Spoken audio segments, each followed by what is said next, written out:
तो आ रहा है बॉक्स ऑफिस पर करण अर्जुन का तूफान। शाहरुख और सलमान एक साथ एक बार फिर। क्या बॉक्स ऑफिस पर होगा धमाल और क्या शाहरुख खान की पुरानी फिल्में एक बार फिर बॉक्स ऑफिस पर तहलका मचाने वाली हैं? हेलो, वेलकम, खुशामदीद, नमस्कार। आप देख रहे हैं कैसा शो जिसका नाम है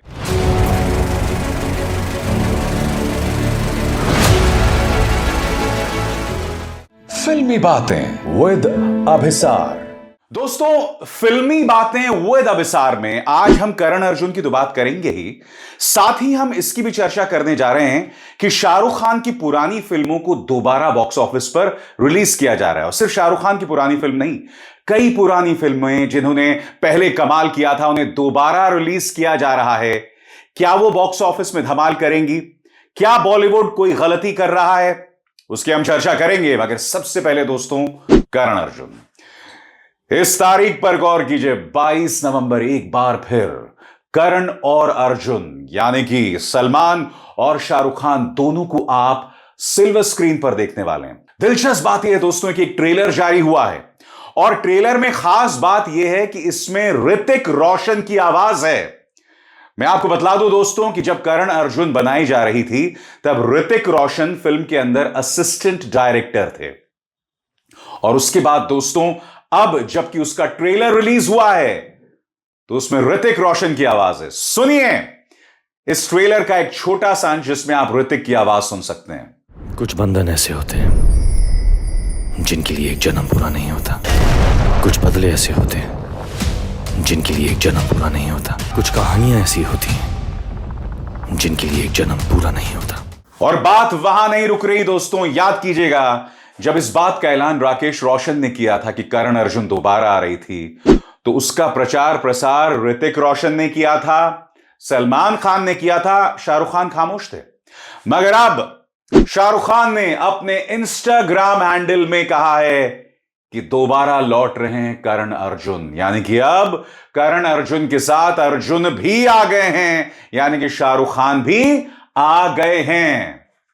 मगर आज मैं एक सवाल पूछना चाहता हूं, करण अर्जुन को दोबारा क्यों लाया जा रहा है? तो इसका एक आसान सा जवाब यह है दोस्तों कि करण अर्जुन आई थी 90s में। 90s का वो दौर था जब बॉलीवुड के अंदर मासी फिल्में बनती थीं, ऐसी फिल्में जो मासेस के लिए होती थीं। उसके बाद करण जौहर आते हैं, फरहान अख्तर आते हैं और कई ऐसी फिल्में बननी शुरू हो जाती हैं जो मासेस के लिए नहीं होती हैं। और फिर एक ऐसा वक्त आ जाता है जब बॉलीवुड मासी फिल्में बनाना भूल जाता है। करण अर्जुन की खास बात यह थी कि पूरी तरह से एक मासी फिल्म थी, जनता के लिए थी, आम जनता के लिए थी। अब इसे दोबारा रिलीज किया जा रहा है तो प्रोड्यूसर्स और खासतौर से राकेश रोशन को यह लग रहा है कि इसे दोबारा रिलीज करने से जनता एक बार फिर बौरा जाएगी सिनेमा हॉल में घुसने के लिए, इस फिल्म को देखने के लिए। क्योंकि सबसे बड़ी बात इस फिल्म का जो सबसे बड़ा तुरुप का पत्ता है कि इसमें शाहरुख खान और सलमान खान है। और आप जानते हैं दोस्तों, शाहरुख और सलमान को एक साथ देखकर जनता को क्या होता है। पठान में देख चुके हैं, टाइगर पार्ट 3 में हम देख चुके हैं, और आप जानते हैं जनता को टाइगर वर्सेस पठान का इस कदर इंतजार है। इसीलिए जब करण अर्जुन 22 नवंबर को रिलीज होगी तो जनता वो फिल्म देखना चाहेगी। जैसे मैंने बताया ना, 90 का दशक एक बार फिर लौट रहा है, मासी फिल्में एक बार फिर बन रही हैं। मगर आज मेरा आपसे एक सवाल है दोस्तों। 1970s में हॉलीवुड में एक फिल्म आई थी जिसका नाम था स्टार वॉर्स। स्टार वॉर्स अब तक की सबसे बड़ी हिट फिल्मों में से है। क्या आप जानते हैं कि 1977 में आने वाली स्टार वॉर्स, उसके बाद नए स्पेशल इफेक्ट्स डाल के उसे दोबारा रिलीज किया गया था। और जब यह फिल्म दोबारा रिलीज हुई थी 90s में, तो उसने बॉक्स ऑफिस में धमाल कर दिया था, कमाल कर दिया था, धमाल कर दिया था, एक बार फिर शानदार कमाई की थी। मगर क्यों? क्योंकि फिल्म मेकर जॉर्ज लुकास ने, जो कि स्टार वॉर्स के डायरेक्टर थे, उन्होंने फिल्म में नए स्पेशल इफेक्ट्स दिए। यानी कि जनता जो स्टार वॉर्स देख रही थी उसे ऐसा लग रहा था कि हम कोई नई फिल्म देख रहे हैं। ये 1977 वाली स्टार वॉर्स नहीं है, ये 1990s वाली स्टार वॉर्स है। यानी कि फिल्म को एक तरह से उसके लुक को पूरी तरह से बदल दिया था। आज मेरा सवाल, करण अर्जुन रिलीज तो हो रही है, मगर फिल्म मेकर्स ने क्या कमाल किया है। मैं आपको याद दिलाना चाहूंगा कि शोले भी दोबारा रिलीज हुई थी 3D में, और 3D में रिलीज होकर भी उसने करीब 9-10 करोड़ रुपए की कमाई की थी, जो बहुत ज्यादा नहीं है। मगर शोले की खास बात यह है दोस्तों कि हम उसे कई बार टीवी पर देख चुके थे, बावजूद उसके लोग सिनेमा हॉल में गए और उसे देखा। क्यों? क्योंकि शोले 3D थी, उसमें नई म्यूजिक भी डाली गई थी, म्यूजिक को ट्रीट किया गया था, सीन्स को ट्रीट किया गया था। क्या राकेश रोशन ने भी यही कमाल किया है? क्योंकि देखिए दोस्तों, करण अर्जुन एक मासी फिल्म है, जनता एक बार फिर देखना चाहेगी। हालांकि यही जनता उसे कई बार यूट्यूब पर या ओटीटी प्लेटफॉर्म्स पर देख चुकी है, मगर नॉस्टैल्जिक कारणों से, रूमानियत की वजह से, पुरानी यादों की वजह से लोग सिनेमा हॉल में जाना चाहेंगे। मगर मैं ये जानना चाहता हूं कि राकेश रोशन साहब ने फिल्म में ऐसा क्या कमाल किया है कि दर्शक दोबारा जाना चाहें। क्या विजुअल्स को ट्रीट किया गया है? क्या इसमें कुछ खास इफेक्ट्स डाले गए हैं? क्या इसके बैकग्राउंड स्कोर पर काम किया गया है? क्योंकि 90s के मुकाबले अब हम 2024 में हैं, वक्त गुजर चुका है। यानी कि एक तरह से कहा जा सकता है कि करीब लगभग 3 दशक गुजर चुके हैं जब करण अर्जुन पहली बार रिलीज हुई थी। तो मैं ये उम्मीद कर रहा हूं कि अब जबकि करण अर्जुन आ रही है तो इसमें दर्शकों के लिए कुछ नया होगा, कुछ हटके होगा, एक नई सौगात होगी, क्योंकि पुरानी फिल्में दोबारा सिनेमा हॉल में आ रही हैं।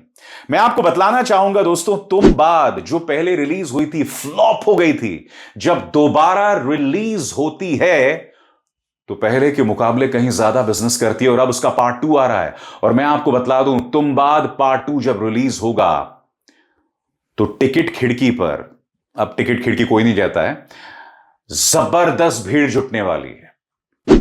एक फिल्म जो पहले रिलीज हुई थी, कोई खास नहीं चली, दोबारा रिलीज हुई, शानदार बिजनेस किया, उसको लेकर क्रेज है। पुरानी फिल्में दोबारा आ रही हैं। शाहरुख खान की कल हो ना हो, जो मेरी पसंदीदा शाहरुख खान फिल्म है, मुझे शाहरुख खान की 2-3 फिल्में बहुत पसंद है दोस्तों। एक तो कभी हां कभी ना, कल हो ना हो, चक दे इंडिया, तो ये तमाम फिल्में हैं जो मेरी फेवरेट शाहरुख खान फिल्में हैं। कल हो ना हो दोबारा रिलीज हो रही है, और मैं आपको बतलाना चाहूंगा, उसके डायरेक्टर हैं निखिल आडवाणी। निखिल आडवाणी ने कहा है कि कल हो ना हो ने उस वक्त जितना बिजनेस किया था, अगर उसे आज के रुपए में कन्वर्ट कर दें और अगर वो फिल्म आज रिलीज होती तो 1000 करोड़ से ज्यादा कमाती। और बात सच भी है दोस्तों, क्योंकि कल हो ना हो ने न सिर्फ इंटरनेशनली शानदार बिजनेस किया था, बल्कि नेशनली यानी भारत के अंदर भी शानदार बिजनेस किया था। शाहरुख खान ने जबरदस्त एक्टिंग की थी, इसके गाने सुपर हिट थे। यानी कि दर्शकों को चाहिए ऐसी फिल्में जिसे वो दोबारा जाएं, स्क्रीन पर जब गाने आए दोबारा गुनगुनाएं। करण अर्जुन की भी यही खास बात है। मुद्दा यह नहीं है कि शाहरुख और सलमान एक बार फिर जुट रहे हैं, मुद्दा यह है कि इस फिल्म के अंदर कई गाने ऐसे हैं, मसलन मुझको राणा जी माफ करना, गलती मारे से हो गई। अब आप सोचिए, जब यह गाना आएगा स्क्रीन पर कितनी तालियां बजने वाली हैं।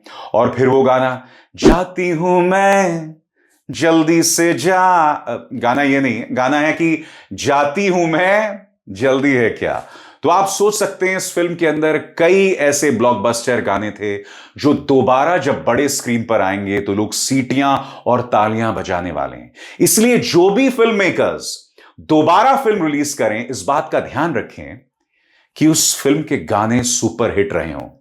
क्योंकि जब दर्शक सिनेमा हॉल में जाते हैं ना, तो बड़े स्क्रीन पर क्यों देखता है? वो बड़े स्क्रीन पर इसलिए देखता है कि बड़े स्क्रीन पर गाने बड़े दिखाई देते हैं, एक्शन बड़ा दिखाई देता है, और इसीलिए उसे दिलचस्पी है। अब देखना यह दोस्तों कि करण अर्जुन में ये तमाम चीजों को किया गया है या वही पुरानी फिल्म को परोसा जा रहा है। बहरहाल 22 नवंबर को मैं करण अर्जुन एक बार फिर देखने जाऊंगा, मजा आएगा दोस्तों।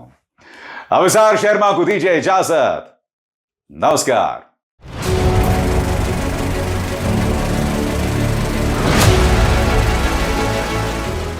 फिल्मी बातें विद अभिसार।